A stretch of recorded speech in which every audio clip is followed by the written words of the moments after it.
မို့ high ကြီးကျွန်းကိုအဝေးကြီးရောက်နေတယ်ဆိုတော့လေဒီမို့မတက်ဖြစ်တာပါဒါပေမဲ့မိသားစုတွေအားလုံးဒီမို့ရဲ့အမျိုးတွေအားလုံးအခုနောက်မှတော်တဲ့ဆွေမျိုးတွေအကုန်လုံးအရန်လှပြီးတော့မင်္ဂလာဆောင်ပွဲကြီးအရန်ကိုခန္ဓာလှပပြီးတော့ကွယ်အရန်ကိုအရန်ဘယ်လိုခေါ်မလဲပြောပြတတ်အောင်အရန်လှနေကြတဲ့အတွက်နှစ်ဖက်ဆွေမျိုးအားလုံးဒီကနေမြင်ရတာကဒီမို့သဘောကျပါတယ်အရန်ပီတိဖြစ်ပါတယ်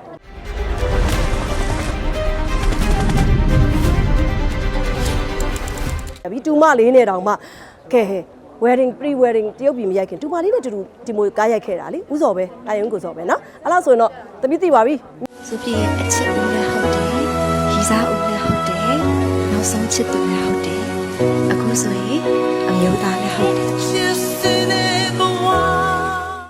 တီမိုဘဝနဲ့ဟပ်ပြီးတော့တီမိုသားငယ်လေးလို့ခေါ်တာသားငယ်လေးနဲ့သမီးငယ်လေးကိုတီမို wish လုပ်ထားတာရှိပါတယ်အကုန်စင်မျိုးတွေလည်းအဆင်ပြေပါတယ်လို့အရန်လှနေတဲ့စင်မျိုးတွေအတွက်ပီတိဖြစ်ပါတယ်